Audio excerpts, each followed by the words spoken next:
அதே மாதிரி மதீனாவில் வந்து ஒரு நிகழ்வு நடக்குதுன்னா அதுக்கும் ஜெருசலத்தோட தொடர்பு இருக்கும் அப்படிங்கிறத நமக்கு உணர்த்தும் விதமாகத்தான் இந்த சம்பவம் இருக்கு இல்லையா, இந்த மேராஜுடைய சம்பவம், அது கூட வந்து ஒரு க்ளூவாக தான் நம்ம வந்து பார்க்கணும். சரி, இப்போ இந்த யூதர்கள் ஈசா நபியுடைய வானத்தில் உயர்த்தப்படுறதுக்கு அப்புறம் அவங்க வந்து அழிச்சாட்டியம் பண்ணாங்க, அவங்க விரட்டி அடிக்கப்பட்டாங்க அப்படிங்கிறத நம்ம பார்த்துருந்தோம்.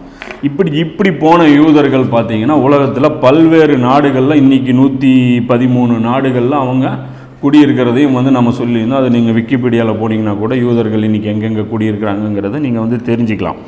ஸோ இப்படி இருக்கிற யூதர்கள் பல்வேறு பகுதிகளில் போய் இவங்க குடியிருந்தாங்க இல்லையா, அதில் ஒரு குறிப்பிட்ட தொகையினர் வந்து குடியிருந்த பகுதி எது அப்படின்னு பார்த்தீங்கன்னா அதுதான் இந்த தர்பந்தை தாண்டி இருக்கக்கூடிய அந்த பகுதி. அதாவது யாஜூஜ் மாஜூஜ் கூட்டம் வந்து ஃபசாத் செய்யக்கூடிய கூட்டம் இருந்தாங்க இல்லையா, அந்த கூட்டத்தினர் வாழ்ந்த அந்த பகுதியில் தான் இவங்களும் போய் சில பேர் வந்து குடியிருந்திருக்காங்க. இது சம்பந்தமாக பார்த்தீங்கன்னா ஏகப்பட்ட ஆய்வு கட்டுரைகள், ஆய்வு புத்தகங்கள், ஏராளமான டாக்குமெண்ட்ரிகள் வந்து வலைத்தளங்களில் வந்து நீங்கள் பார்க்க முடியும். இப்போது நீங்கள் விக்கிபீடியாவுக்கு போனீங்கன்னா கூட ஹசாரியன் ஜூஸ் அப்படின்னு நீங்கள் அடிச்சு பாருங்கள். அப்போ ஹசாரியன் ஜூஸ் அப்படிங்கிறது யார், அவங்களுடைய நசில் எது, அவங்களுடைய நசில்னு பார்த்தீங்க அப்படின்னா அவங்க இந்த மங்கோலியுடைய அந்த நசிலை சேர்ந்தவர்கள்.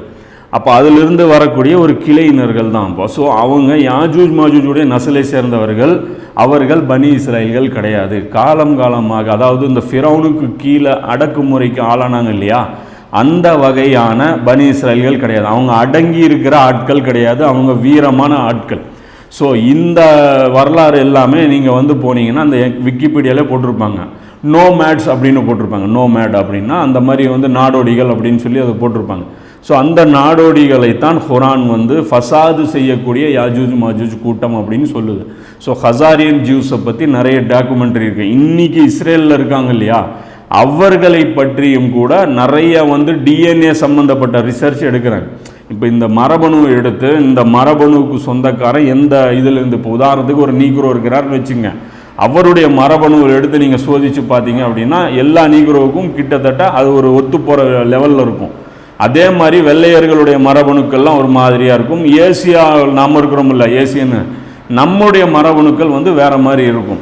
ஸோ அதை வச்சு ஆய்வு பண்ணுறாங்க. இஸ்ரேலில் இன்றைக்கி இருக்கிற இந்த யூதர்களுடைய எத்தனை பேர் இதில் பனி இஸ்ராயல்கள்னு ஆய்வு பண்ணும்போது கிட்டத்தட்ட 80 அல்லது 90%